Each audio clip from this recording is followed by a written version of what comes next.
আসসালামু আলাইকুম। আমি মারিয়া কিবতিয়া।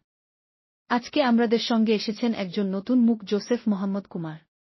আমরা তার সঙ্গে আলোচনা করব। জোসেফ, শুভেচ্ছা। কেমন আছো? মারিয়া, তোমাকে ধন্যবাদ। আমি ভালো আছি। আমি আসলে বেশ ব্যস্ত, কিন্তু তুমি এমনভাবে বললে যে না এসে থাকতে পারলাম না। তো কি নিয়ে আলোচনা করবে আজকে?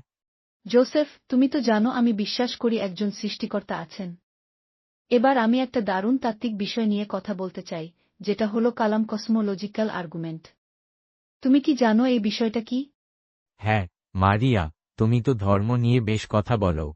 কালাম কসমোলজিক্যাল আর্গুমেন্টের কথা শুনেছি, যেটা বলে যে যেটা শুরু হয় তার একটা কারণ থাকা দরকার, আর যখন মহাবিশ্ব শুরু হয়েছিল তাহলে তার একটা কারণ অবশ্যই থাকা উচিত। আর সেই কারণটা হলো আল্লাহ বা ঈশ্বর। কিন্তু আমার মনে হয় এই যুক্তিটা তেমন জোরালো নয়। কেন জোরালো নয় মনে হচ্ছে? আমরা তো দেখি যে প্রতিটা জিনিস যেটা শুরু হয় তার একটা কারণ থাকে। একটা টেবিল বানাতেও তো কারিগরের দরকার হয়। তাহলে এই বিশাল মহাবিশ্ব যা আগে ছিল না, তা কি এমনি এমনি শুরু হতে পারে? দেখো, তোমার এই সব কিছুকে সাধারণ করাতে একটা সমস্যা আছে। আমরা আমাদের অভিজ্ঞতায় দেখি যে আমাদের চারপাশে যা কিছু ঘটে তার কারণ থাকে। কিন্তু মহাবিশ্ব তো আমাদের অভিজ্ঞতার বাইরে। মহাবিশ্ব নিজেই তো সবকিছুর সমষ্টি। একে আমাদের পরিচিত নিয়মের মধ্যে ফেলাটা ঠিক নয়। কোয়ান্টাম ফিজিক্সে আমরা দেখি শূন্যস্থান থেকেও কণা তৈরি হতে পারে, কোনো দৃশ্যমান কারণ ছাড়াই। কোয়ান্টাম ফিজিক্সের কথা ঠিক, কিন্তু সেই ঘটনাগুলি তো একটা পূর্ব বিদ্যমান স্থানে ঘটে। স্থান এবং সময়ও তো মহাবিশ্বের অংশ এবং মহাবিশ্বের সঙ্গে তৈরি হয়েছে। তাই তার একটা মৌলিক কারণ থাকা উচিত, যা মহাবিশ্ব থেকে আলাদা। শুরু হওয়া মানে ঠিক কি? বিগ ব্যাং তত্ত্ব অনুযায়ী মহাবিশ্ব একটা নির্দিষ্ট সময়ে খুব ঘন অবস্থা থেকে প্রসারিত হতে শুরু করেছে। কিন্তু সেই শুরুর আগের অবস্থাটা কি ছিল, বা সেই সময়টা কিভাবে এলো, তা তো আমরা জানি না। হয়তো আমাদের ধারণার বাইরে অন্য কোনো নিয়ম কাজ করছিল। আর যদি অনন্তকাল ধরে কিছু থেকে থাকে, তাতে কি সমস্যা? আমাদের সীমিত ধারণার বাইরে অনেক কিছুই থাকতে পারে।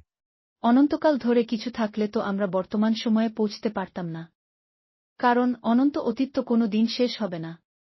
আর মহাবিশ্ব যদি শুরু হয়ে থাকে, তাহলে তার কারণ অবশ্যই সময়ের বাইরে, স্থানের বাইরে থাকতে হবে। আর সেই কারণটাই তো আল্লাহ। দেখো মারিয়া, তুমি বলছো কারণ সময়ের বাইরে, স্থানের বাইরে। কিন্তু সেই বাইরে তা আসলে কি, তা তো আমরা জানি না। আর যদি আমরা একটা কারণের কথা বলি, তাহলে সেই কারণের কারণ কি? এভাবে তো আমরা অসীম সংখ্যক কারণের দিকে যেতে পারি, যার কোনো শেষ নেই। তাই তো আমি বলছি সেই কারণটা অবশ্যই আনকজড হতে হবে। যেমন আল্লাহ। আল্লাহ কোনো কারণ থেকে আসেননি, তিনি নিজেই সব কিছুর কারণ।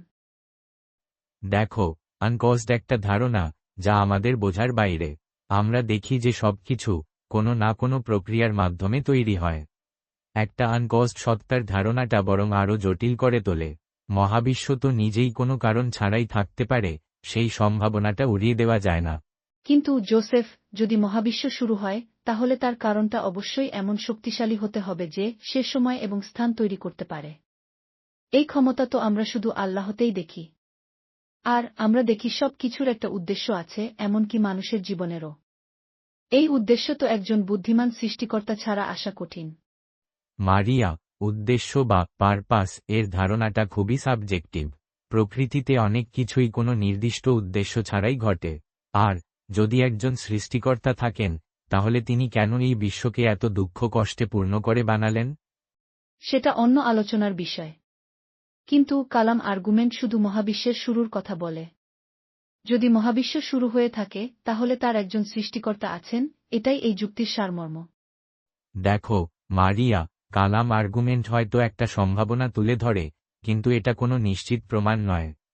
কারণ এবং শুরু এই শব্দগুলোর ব্যাখ্যা নিয়ে অনেক বিতর্ক আছে।